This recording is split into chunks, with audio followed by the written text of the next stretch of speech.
Pour rappeler un peu le contexte, donc au niveau du GAP 56, on accompagne un groupe de producteurs. Donc c'est un GI2E sur renforcer l'autonomie des fermes en grande culture et augmenter la fertilité des sols. Et donc les couverts végétaux sont un moyen d'améliorer la cinétique de l'azote et améliorer l'autonomie en fait, sur les fermes, notamment les fermes en grande culture où il n'y a pas d'élevage. Là, il leur quête. Nous, on a été sollicités de la part du GI2E Culture et du GAP 56, et ainsi que la FDCUMA, pour mettre à disposition une parcelle dans le but de faire différentes modalités de couverts végétaux pour, in fine, voir les différentes modalités de destruction de couverts végétaux. Pour mettre en place des couverts, il y a plein de questions à se poser. Il y a d'abord les contraintes de la parcelle, donc en termes de rotation, quel est le précédent, quel est le suivant. Il y a surtout une question qui est très importante, c'est est-ce qu'on est en une interculture courte ou longue, c'est-à-dire entre deux pailles, ou comme ici, derrière une céréale pour aller jusqu'à un maïs ou un tournesol. Pour détruire son couvert dans de bonnes conditions, donc en règle générale, on détruit le couvert un bon mois avant le semis de la culture suivante. Après, dans le choix du matériel de destruction, ça va dépendre des conditions climatiques, ça va dépendre de la biomasse du couvert.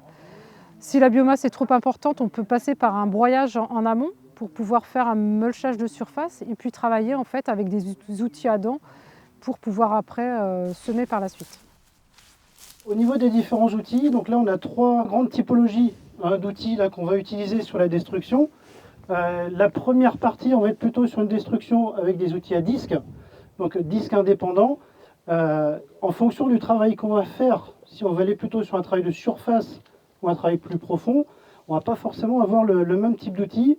Et puis sur le diamètre du disque, plus on va aller profond et faire un mélange végétal-terre, forcément on va aller plutôt sur du grand disque. Mais ce qui est le plus important, c'est l'angle de travail. C'est ce qu'on oublie beaucoup sur un déchaumet à disque. Celle-ci, on a 12,5 d'entrure, c'est la quantité de terre qui va être brassée.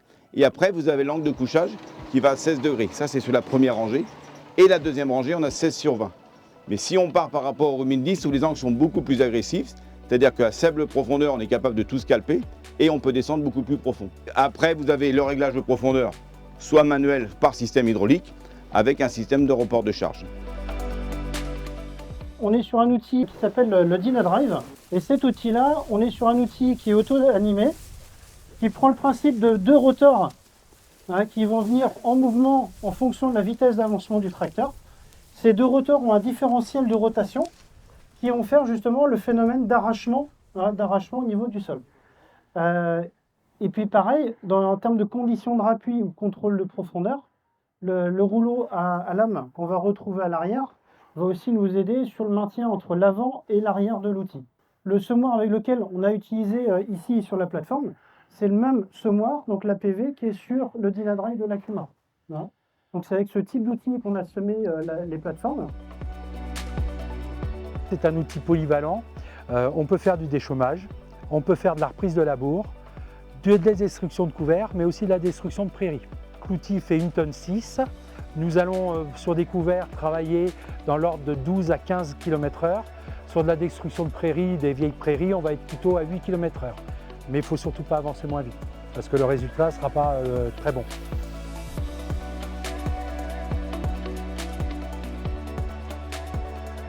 On est venu aujourd'hui avec le rouleau FACA. Le rouleau FACA, c'est un rouleau spécial pour l'agriculture de conservation. À différence de les autres machines, ce rouleau, il ne travaille pas le sol. Il est conçu pour détruire les couverts végétaux. Et il y a des lames, ils sont à un angle d'inclination, comme ça. Ça qu'on recherche, c'est coucher la végétation et après, pas couper, blesser les tiges pour éviter la montée de la sève. En comparaison avec les autres machines, le couvert il va rester couché.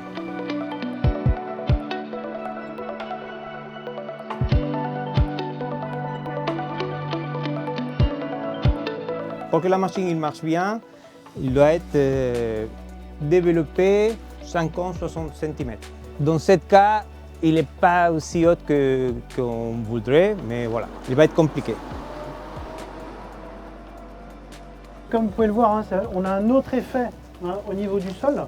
Par contre, si vous approchez et vous regardez, c'est vrai que la facélie, notamment ce qu'on a cherché par rapport à l'objectif, c'est venir l'attaquer.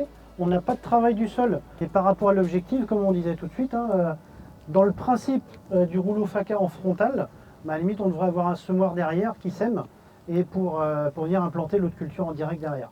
C'est super intéressant de voir ces essais. Là, ça fait du super boulot sur les différents couverts, mais il y a vraiment la question du coût, du matériel, où voilà, on aimerait bien voir ce qui existe dans des gammes un peu peut-être plus simples. Le dernier outil qu'on a vu en démonstration, c'était le Karat, l'outil à dents avec les socs interchangeables et avec notamment des scalpers qui peuvent être mis dessus.